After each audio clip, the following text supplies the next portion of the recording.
사실 우리가 그 무슨 얘기가 그런 게 있어요.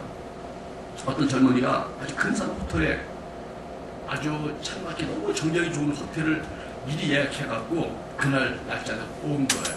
막 짐을 풀고 있는데 호텔 집에 와서 아주 정적 인사하면서 말합니다. 저희 호텔을 찾아주셔서 감사합니다. 내 집처럼 편히 쉬십시오. 그랬더니 이 젊은 화가 나는지 가발을 다시 싸더라고요. 왜 그러시냐 했더니 집이 하도 골치 아파서 쉬려왔더니 집처럼 쉬라니 당장 떠나겠다고. 무슨 말 같지만 집이 가장 행복해야 되는데 사실 집이 우리의 가장 큰 불행을 줍니다. 집이 가장 소중한 곳인데 집에서 모든 상처를 다 받습니다. 집이 가장 안락한 곳이어야 되는데 집처럼 힘든 곳이 없습니다. 여러분 현실이 그렇게 살아가고 있어요. 오늘 말씀을 보면서도 사실은 좀 너무 구태의회란 말 같고 옛날 얘기 같아요. 먼 전설의 어떤 고향 같은 얘기를 하고 있어요. 오늘 말씀이 그거예요. 단적으로 보면 아내는 남편에게 복종하라. 남편은 아내를 사랑하라. 자녀는 부모에게 순종하라. 부모는 자녀를 힘들게 하지 마라. 그런 얘기예요. 한번 여러분 잘 그 모니터를 보면서 한번 생각해 봅시다. 요즘 이런 말 하면 굉장히 고리타분한 사람. 아내들에게 남편에게 복종하라고요? 아니, 솔직히 말해서 나이 들면서 누가 누구한테 복종합니까? 저도 제 상자는 이 세상에 딱 한 명밖에 없습니다. 제 상자. 우리 앞사람밖에 없어요. 나한테 명령을 쓴 사람은 우리 앞사람밖에 없어요. 우리 부모님도 이제 연세도 잘 안 하셔. 우리 어머니도 이제 전화하면 아이고 전화해서 고맙다. 참 그래서 아유 우리 어머니가 이제 연세도 시작하고 이제 야단치면 전화도 안 할까봐 전화 자주 하라고 하시는구나. 아니 나이 들어서 남자들이 사는 길이 아내에게 복종해야 되는데 성경은 아내들한테 남편에게 복종하래요. 요즘 아내들 인권 문제가 얼마나 높은데 아내들의 권리가 얼마나 대단한데 그걸 무시하고 복종이라는 말을 쓰다니 세상에 어떻게 이런 말을 쓸 수 있어요? 아내들한테 남편을 복종하라고 순종도 아니고 좀 정말 맞지 않는 것 같아요. 두 번째 보세요. 남편은 아내를 사랑하라. 당연한 말 같지만 제일 사랑하지 않는 사람이 아내입니다. 차라리 지나가는 여자가 더 편해. 왜? 그래 나한테 뭘 요구하지 않아. 여러분들 목사님 가정을 잡자는데 그러면 안 돼요. 지금 설교는 여러분들이 하는 것이지 목사님 가정이 그래서 나만 불쌍히 보지 말고 우리의 모든 가정을 생각하단 말이에요. 아니 남자들이 제일 문제가 뭐예요? 아내를 사랑하지 않고 남의 여자를 사랑하는 게 문제잖아요. 이런 남편들이 남의 여자만 사랑해. 왜 교회에서도 우리 예쁜 여자들이 자꾸 말 걸지 마세요. 아내가 안 좋아합니다. 오늘 제 말을 잘 듣고 예쁜 여자한테 말을 좀 걸지 말고 좀 쌀쌀하게 하세요. 갑자기 나한테 쌀쌀하게 생긴 사람이 있으면 아 내가 예뻐서 그렇구나 이런 그렇게 생각하시면 됩니다. 나를 경계하시는구나 이렇게. 아내가 남편을 사랑하는 것은 남편이 아내를 사랑하는 것이 당연한 건데 이게 쉽지 않은 세상이고 이게 뭔가 안 맞는 세상 같아요. 요즘에 영화들을 보면서 참 세상이 너무 달라졌다는 생각이 들어요. 옛날에는 뭐 영화라면 연인들의 아름다운 사랑, 그리고 가정의 아름다운 부부의 사랑, 막 그 부모 자식의 효도하는 그런 아름다운 것들 있었는데 요즘은 그런 거는 인기 하나도 없어요. 막 자식이 막 그냥 부모에게 막 받아가고 부부가 막 싸우고 이혼하고 또 막 그냥 외도하고 드라마도 삼각관계 약간 안 되더라고 보니까 사각, 오각, 육각, 칠각은 돼야 드라마가 재밌나 봐요. 요즘에 드라마를 보면서도 완전 막장 아니면 안 되는 것 같아요. 막장 연속극이 아니면 안 되나 봐. 아침에 보는 연속극이 무서워요. 자식들이 다 태어날 때 바뀌더구만. 출생의 비밀이 있어. 자식 다 어릴 때 잃어버리고 막 무슨 납치하고 막 가두고 이런 거는 무슨 액션 영화에나 나오는 것이죠. 그런 게 아침 드라마에 나오는 가정 드라마에 나온다는 것 자체가 막장 드라마가 통하는 나라가 우리나라라고. 정말 그 요즘 세태가 걱정스럽습니다. 무조건 부모에게 순종하라고 말을 들은 자녀들은 부모님들이 자신을 너무 모르고 일방적인 욕을 한다고 생각합니다. 그래서 어떻게 순종하겠냐고 부모가 부모다워야지 이렇게 말합니다. 여러분, 또 자녀를 노엽게 하자는 말이 있습니다.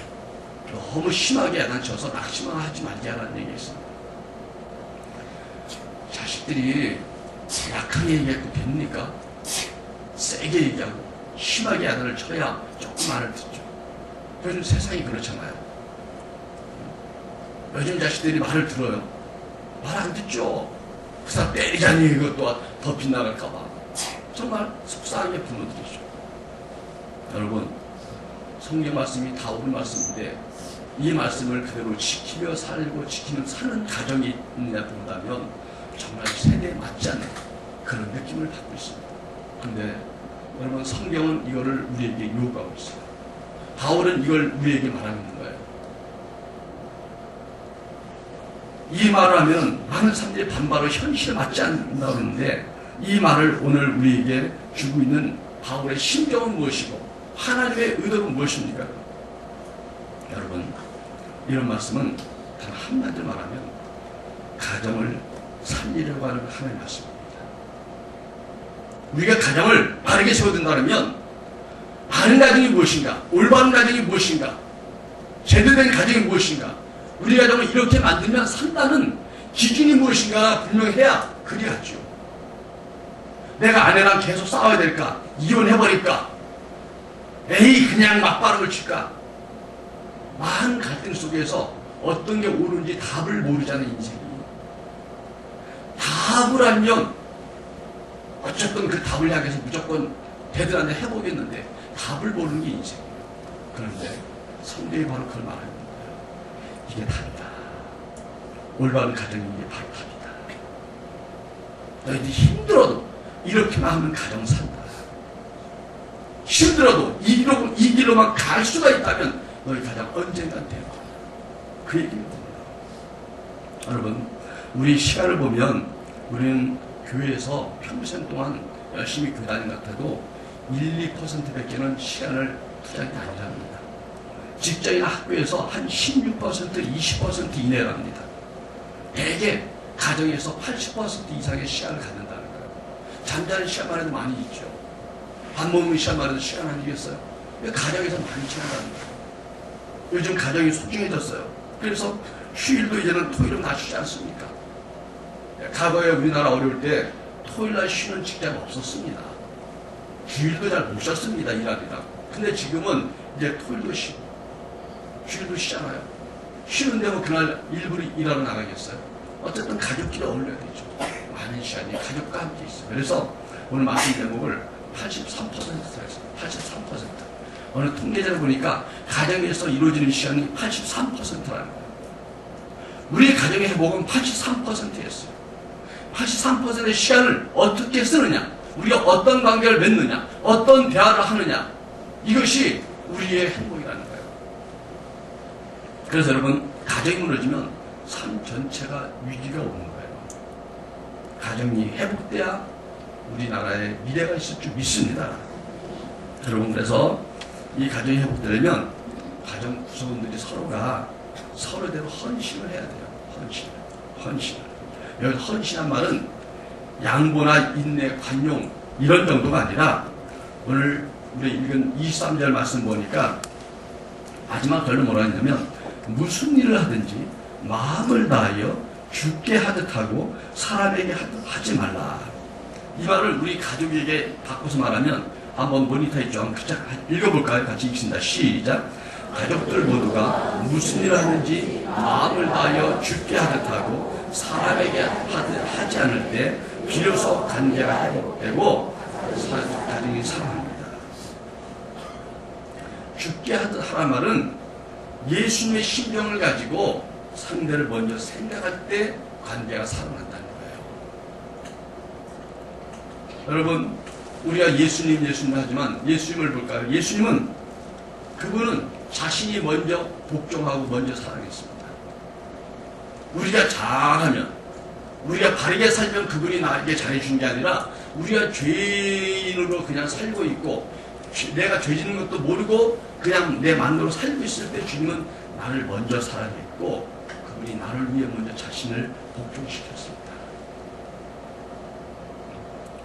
그래서 십자가를 지신 것이죠. 순종은, 복종은 바로 예수님의 모습입니다. 우리의 예수님 담자.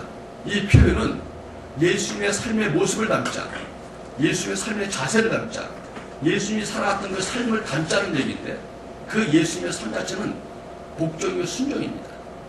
그분은 자기의 평생을 하나님 뜻에 순종하며 살았습니다. 하나님 뜻에 복종해서 살았습니다. 그래서 무슨 일 하든 하나님 아버지의 뜻을 이루기 위함이라고 했습니다. 그분이 십자가 질 때도 죄인들로 십자가 질 때 너무너무 힘들었던 것 같아요. 보니까 성경에 3번을 기도합니다. 3번을 기도하는데 기도하는 모습이 전과는 달리 쥐어짜면서 기도하는데 성경의 표현을 보니까 땀방울이 피방울처럼 됐다. 그거는 정말 죽을 힘을 다할 때 그런 증상이 나타난다. 그렇게 이 십자가를 놓고 기도하셨어요. 그리고 나서 마지막 기도의 결론은 내 뜻대로 하지 마시고 아버지 뜻대로 하겠습니다 하고 결론 짓고 그리고 마음을 털어버리고 찬양하면서 그 산에서 내렸다는 얘기입니다. 그리고 예수님이 십자가에서 달려 죽으실 때 7마디에 말씀하셨습니다. 가상 7원이라고 십자가상의 7원이라고. 근데 그 마지막 말씀에 보니까 그분이 숨을 거둘 때 하신 말씀이 뭐냐니까 다 이루었답니다. 다 이루었다는 거예요. 뭘 이뤘어요? 내 뜻을 이룬 게 아니라 아버지 뜻을 다 이뤘다는 거예요. 여러분, 예수님이 먼저 우리에게 순종하는 모습으로 사셨고 그걸 보여주셨습니다. 자기의 목숨을 요구하시는 하나님 아버지의 뜻을 아들로서 전적으로 순종했다는 거예요. 내가 원하는 것을 하라 했을 때는 순종하는 게 쉽지만 내가 원하지 않는 것을 하라 했을 때는 내 뜻을 꺾고 거기에 복종시킨 것은 힘든 것입니다. 그러나 내가 나를 꺾어서 상대에게 복종시키고 순종시킨 것은 상대의 권위를 인정하는 것입니다.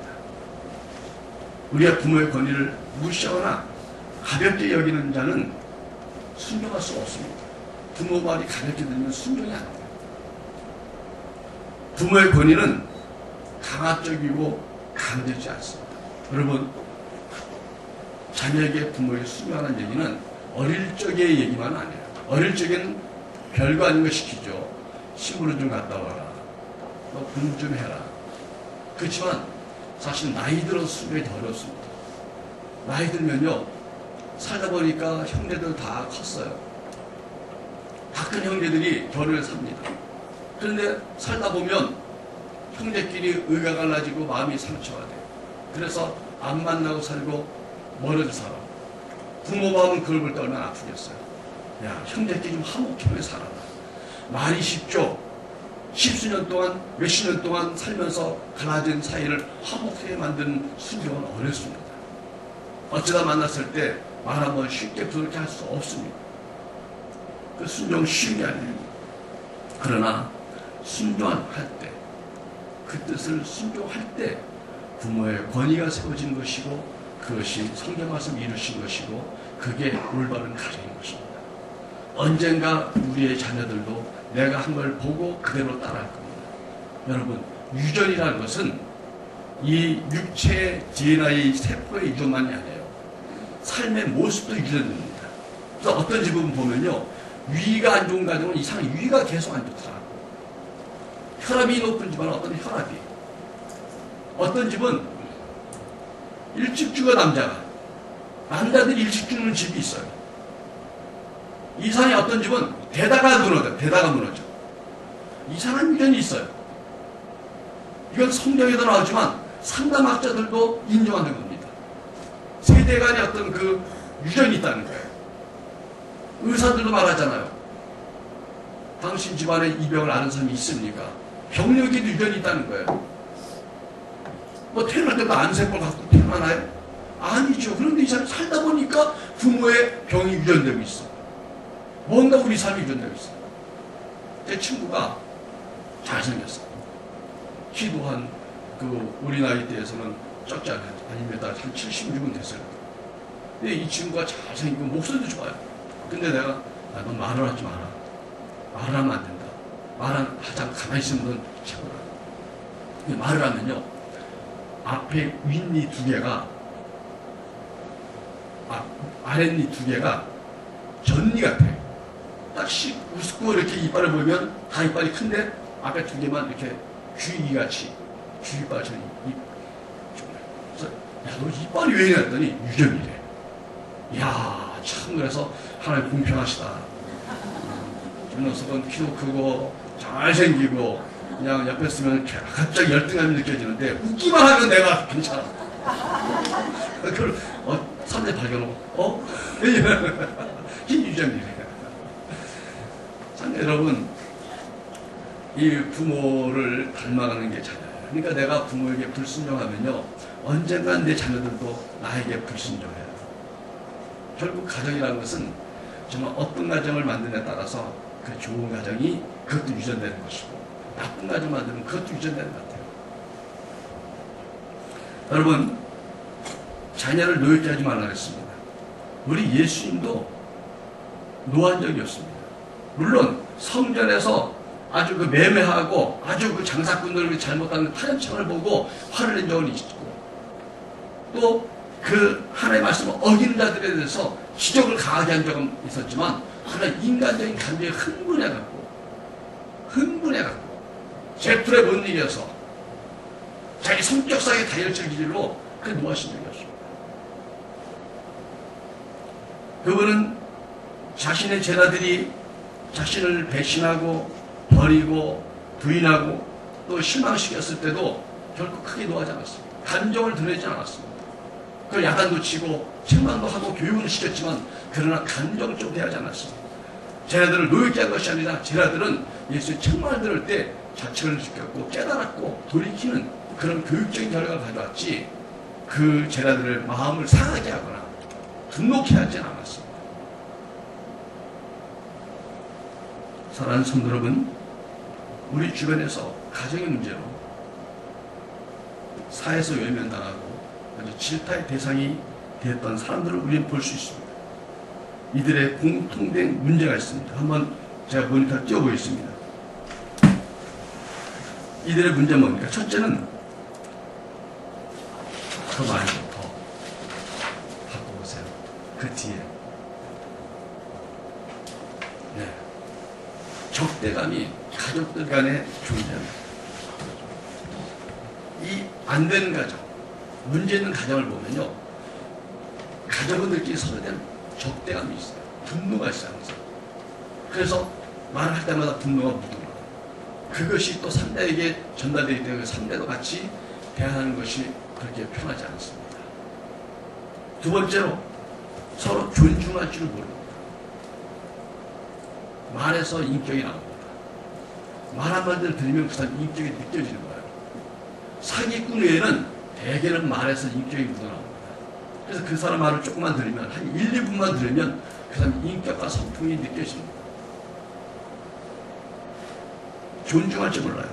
가족 간에서 존중하고 정말 가족끼리 말하는 것이 은혜스러우면 그 사람은 어디 가도 됩니다. 우리 가족이 얘기하는 것을 누가 들어도 아무렇지 않은 가정이라면 대단한 가정이에요. 밖에서는 얼마나 젠틀한지 몰라. 근데 들어오면 아주 분노에 찬 남자들이 있어요. 밖에서 그렇게 상냥해. 집에 오면 아주 남편을 쥐잡듯이 잡는 그런 여자가 있어요. 너무 달라. 예전에 수양에서 은혜받은 권사한 분이 있어요. 그분이 그 수양에서 은혜받고 우리 교회까지 와서 간증을 했어요. 그분이 예쁘고 교회에서 일꾼이고, 교회가 없으면 그 교회가 일이 안 돼. 대단한 일꾼이야. 아주 천사표야. 근데 집에서는 거의 마귀로 통해, 마귀로. 남편 얼마나 쥐잡듯이 잡는지 남편이 거죠. 자식들이 벌벌 떨어요. 한 번은 부엌에서 요리를 하고 있는데 칼 들고 남편이 뭐라고 하는데 그게 화가 났어. 두드려 떨려갖고 그냥 남편한테 이렇게 하니까 남편이 이러고 그러니까 이 여자가 너무 화가 나갖고 그냥 견딜 수 없어. 그냥 그래서 그냥 사람 어떻게 할 수 없으니까 그냥 그 옆에 피아노 왔더니 그냥 팍 죽였다는 거예요. 피아노에 그냥 칼자국이 났어. 그런 여자분인 거예요. 근데 수련회에서 자기의 모습이 정말 하나님께서 올라지 않다는 것을 깨닫고 정말 그 집회에서 눈물로 통곡하고 뒤집어졌어요. 그리고 변화된 거예요. 남편이 옛날에는 악마랑 살았는데 지금은 천사랑 산다는 거예요. 우리는 알게 모르게 이중성을 가져요. 그래서 상담에서도 그러잖아요. 가면을 쓰고 산다고 해요. 가면을. 사람마다 가면이 있어요. 우리 여러분들도 가면에 굉장히 능하시잖아요. 막 남편하고 막 눈썹 올리고 싸우다가도 전화가 오면 여보세요? 네, 그런데요? 본인은 못 느껴. 옆에 보는 사람은 막 가증스러운 거. 남편 안 그런 거야. 남편도 그러죠. 막 거칠게 하다가 네, 그렇습니다. 갑자기 목소리 탁 알고 전작해 하죠. 우리 어느 목사님도 그래. 막 같이 떠들고 까불 때는 그냥 충각같이 얘기하다가 갑자기 손도 전화 오면 할렐루야 아무개 목사입니다. 내가 목소리 좀 깔지 마라. 너무 달라 너무. 참 그러니까 우리는 알게 모르게 이중성 갖고 있어요. 근데 그 가정에서의 모습이 바깥에서 똑같다면 그 사람은 인격자죠. 세 번째는 자기만을 생각하는 이기심이 과도하게 드러나요. 여러분 가족이라는 말 그대로 가족이잖아요. 서로가 소중한 거예요. 서로에게 헌신해야 돼요. 서로에게. 아내는 남편에게, 남편은 아내에게, 부모는 자식에게, 또 자식도 부모에게 순종함으로써 서로에게 헌신할 때 올바른 가정인데 나만 생각하는 사람이 있어요. 나만. 왜 내가 찔린지 모르겠네. 갑자기 얘기하는데. 이기심. 네 번째로 정말 가정의 모습이 그대로 사회생활에 드러난다는 거예요. 처음에는 가리고 있지만 보이지 않게 자기가 감추고 있다고 생각하지만 시간이 가면 참 느껴져요. 그 사람의 인격이. 여러분 83%라는 것이 과도한 통계처럼 보일 수 있습니다. 그러나 중요한 것은 가정 안에서 관계가 회복되면 나머지 17%는 가능하다는 거예요. 영화 그 라스트 미션에서 보니까 클린트 이스트우드가 그런 질문을 던진 것 같아요. 일과 가족. 우리 남자들은 특히 젊었을 때는 가족보다 일이 더 소중해요. 그냥 바깥일이 소중해요. 그래서 바깥일이 바쁘면 가정의 시간을 빼서 그냥 거기다 던져버리는 것이죠. 그리고 집에 들어오면 항상 피곤해. 우리 남자들 문제는 집에 들어오면 항상 피곤하다는 거예요. 집에 오면 나를 건들지 않으면 좋겠어. 나를 편하게 해주면 좋겠어. 그러나 클린트 이스트우드가 마지막 그런 대사를 합니다. 시간이 문제야. 다른 건 다 살 수 있어도 시간은 살 수 없다. 나중에 내가 잘해보려고 했을 때는 시간이 없다는 거예요. 늦었다는 거예요. 우리가 나이 좀 들면은 조금 여유가 생깁니다. 마음의 여유가 생기고 재량도 좀 안정이 된 사람들은 여유가 생기죠. 근데 문제는 내가 좀 재량의 여유가 생겨갖고 잘해보려고 그랬더니 자식들이 이미 다 커갖고 밖으로 나갔어요. 특히 요즘에는 애들이 학생 때부터 기숙사 생활하지 않습니까? 자취생활도 해요. 근데 이미 내 품에 떠나버려 있는 거야, 애들이. 나는 돈만 보내주는 사람이야. 아내랑 같이 좀 잘해보려더니 아내는 남편 없이 살면서 자기 혼자 사는 법을 터득했어. 그래서 친구들 만나고 어디 뭐 동아리 들고 뭐하고 해고 바빠. 남편만 놀아줄 시간이 없어. 그래서 아내들이 하는 얘기 뭐예요? 남편이 아내를 도와주는 비결은 아침 일찍 출근하는 거야. 그래서 은퇴했는데 갈 데가 없어서 출근하는 거야. 그래서 남자들이 홀로 외로이 나와 있잖아요. 왜? 집에 있었더니 집안일도 할 줄 모르고 부부간에 대화할 줄을 몰랐기 때문에 대화를 하다 보면 싸우게 되니까 떨어집니다. 우리의 현실일 수 있습니다. 여러분, 그러나 이 모든 문제는 불구하고 성경 우리에게 아내를 사랑하고 남편에 복종하고 자식을 노예게 하지 말고 자식들은 부모에게 순종하라. 그게 답이다. 그리 돌아가라. 거기에 맞춰 나를 꺾어라. 거기에 맞춰 나를 순종시켜라. 여러분, 솔직히 말하면 남자나 여자나 요즘에는 인권 문제하고 좀 편안해지고 풍요해지니까요. 개인의 프라이드가 너무 강해졌어요. 옛날에는 가난하고 어려우니까 살기 위해서 그냥 참았어요. 자식 위해서 참았어요. 남의 체면 위해서 참았어요. 그리고 옛날에 집안이 중요하니까 집안 체면을 생각해서 참았어요. 시집가면 그게 귀신이라 참았어요. 근데 요즘은 그런 시대가 아니잖아요. 그러니까 내가 너무 강해. 너무 강해. 그래서 상대를 서로 잘하려다 보면 싸워서 또 싸우고 또 헤어지고 또 자꾸 그런 게 벌어져요. 방법이 없습니다. 여러분, 오늘 말씀 통해서 권면하는 거 하나는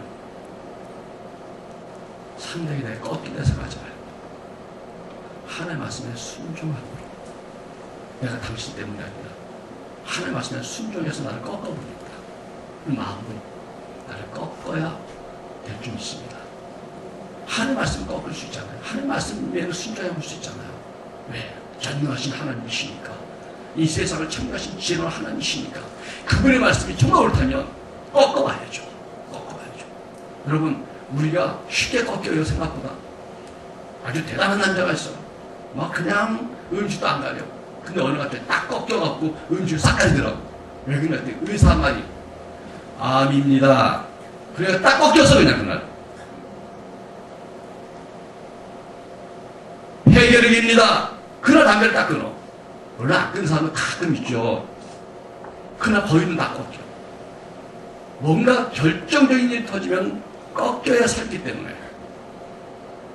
저는 아프리카 같이 했던 그 목사님이, 저 부엌동에 계시는 그 목사님이 유유를 다 잘라냈잖아, 암으로. 그분이 그 얘기하더라고. 의사 말이 지금과 전혀 다르게 사십시오.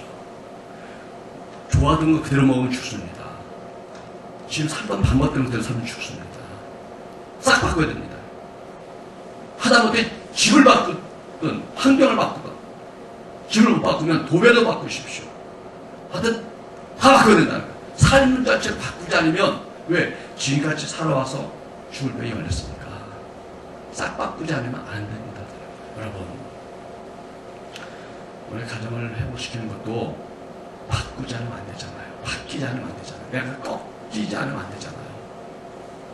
근데 서로 싸우다가 내가 순종시키는 어렵지만, 그러나 의사 말에 충격받고 꺾이는 것처럼 하나님 말씀에 순종해 꺾이십시다. 꺾이십시다. 내가 달라져야 돼요. 오늘 달라져야 가정이 섭니다. 예수님도 우리에게 순종하신 것처럼 우리도 예수님처럼 우리도 서로에 대해서 순종해야 됩니다.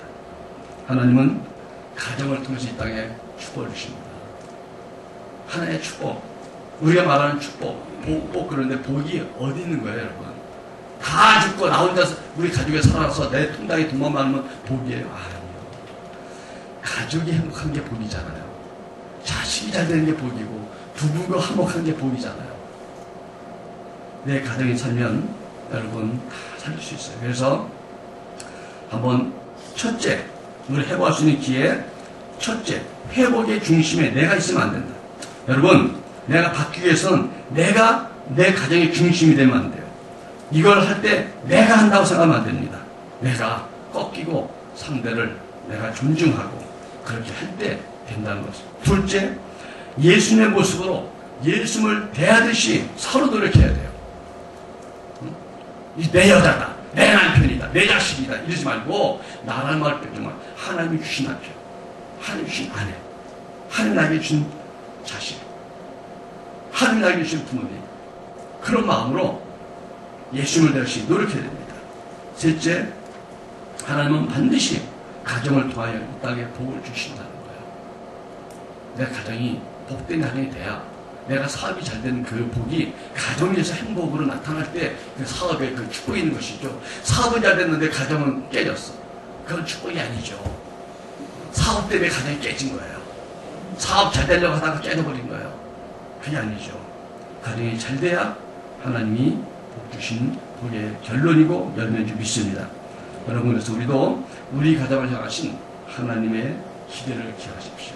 하나님이 우리 가정을 기대하고 있어요. 내 가정이 살면 다른 가정도 삽니다. 여러분, 우리 교회가 좀 다 우리 가정마다 다 잘 됐으면 좋겠습니다. 아멘. 그러기 위해서는 내 가정을 하나님의 가정을 만들면요, 옆에 우리 성도들이 우리 가정 부러워서 어떻게 했어? 그럴 때 말해주셔야 돼. 아유, 마귀알몸 같은 우리 안사람을 예수님처럼 사랑했어? 아이고, 아주 그냥 그 철저히 원수 같은 내 남편을 내가 예수처럼 사랑했어. 이럴 때, 그렇구나. 나도 속상했지만, 이렇게 좀 꺾여야, 그러면 또 그 가정이 살지 않습니까? 제가 예전에 공주에 가서 집회하는데, 그 공주에 그 약간 산기슭에 이렇게 교회를 졌는데, 그냥 뭐 졌더라고요. 그래서 이제 그랬더니, 뭐 하는 얘기 중에 이런 거 식사하다가, 뒤에 뭐 창고를 져야 되는데 막 그러시더니, 뭐 있다, 이러고. 그래서, 어떤 지사님, 우리 거기 뒤에 창고를 져야 되잖아. 그러니까, 예, 어떤, 그럼 이렇게 하고, 그래, 그럼 다음 주까지 어떻게 해봐. 그러니까, 네, 알았습니다. 창고를 쉽게 짓는 걸 끝내요, 다음 주까지. 그래서, 이게 뭐 이럴까 그랬더니, 저희는 어떻게 하다 보니까 다 건축한 분이 건축한을 전도해갖고, 건축한 사람이 다 많대. 다 건설이고, 거기서 일하시는 분이 막 그래갖고, 다 건축에 다 도사라서, 저 창고를 짓는 건 일도 아니라는 거예요. 참. 그래서 들어보니까 어떤 교회는 건축하는 분이 많고, 어떤 접사 있는 교회는 간호사 전도하고, 간호사가 이렇게 많아요. 그 교회는. 우리 교회는 누가 많나? 그러니까 결국은 끼리끼리 모인다는 거예요. 끼리끼리 전도하고, 친한 사람끼리. 우리도 어떤 가정이 하나님 은혜를 회복다. 난 가정 되면 그 옆에 가정 친한 가정이 다 바뀔 줄 믿습니다. 영향을 받잖아요. 우리가 간 거 전단지는 안 믿어도 친한 사람 말을 믿잖아요. 저도 교회 있으면 뭐 전단지 많이 들어와. 그런데 그런 거 별로 신경 써서 딱 보면 일단 딱 봐도 나를 피워서 딱 이쪽은 쓰레기통, 이거는 보관, 쓰레기통 딱 나가. 근데 목사님 모임에 가갖고 목사님이 한마디 하면 갑자기 기가 이렇게 커지더라고. 그거 했는데 말이야. 그 기가 막히다. 목사님 뭔데? 뭔데 그 말을 해줘봐. 또 적어줘. 카톡으로 말해, 카톡으로. 나도 모르겠죠. 아는 목사님 말한 거는 이상하게 마음이 확 받아들여갖고 그걸 사요. 그리고 또 그걸 또 누구한테 내가 또 전도 돼. 이거 먹어보라고. 또 내가 어떤 돈 들여서 또 사줘. 여러분, 우리 교회 한 가정만 잘 되면 몇 가지 삽니다. 아멘? 제가 지난번에도 말씀드렸지만 우리 청년부에서 그 전에 어떤 그 뭐를 프로그램 하더라고요. 그래서 뭐냐 그랬더니 청년들이 조를 짜갖고 우리 교회 집사님들 가정을 한번 방문하는 프로그램을 가졌대요. 그래서 왜 그걸 해야 그랬더니 청년들이 조를 짜갖고 몇 명이서 딱 해갖고 하는 거예요. 우리 어떤 장로님 가정 분의 장로님 가정 가볼까? 아니면 우리 집사님 가정 갖고 그 가정 가서 어떻게 믿음의 가정을 만들었습니까? 자녀 교육은 어떻게 하십니까? 뭐 이런 거 좀 물어보고 대화하는 거예요. 그 가정을 방문해서. 그래서 내가 그때 우리 청년 참 지혜롭다. 우리 청년들이 자기들이 방문하고 싶은 가정을 선택해서 가서 그 가정에서 같이 그분들 같이 얘기하면서 우리도 미래의 가정을 어떻게 꾸밀까? 그리고 이럴 때는 어떻게 하셨어? 이거 들으면서 지혜를 얻고. 그래서 참 정말 산 역사들이었구나. 여러분, 성경 말씀 우리에게 분명히 주어졌지만 이 말씀대로 사는 가정이 우리의 모델이 필요합니다. 여기 있는 우리 성도들 가정이 다 주님 기뻐하는 모델된 가정 되시길 바라고, 그러기 위해서 가정을 회복하는 데 있어서 하나님의 말씀대로 자기 뜻을 꺾고 순종시키는 그런 부부 되시고 또 부모와 자녀 관계 되길 주님을 축원합니다. 자, 기도하겠습니다.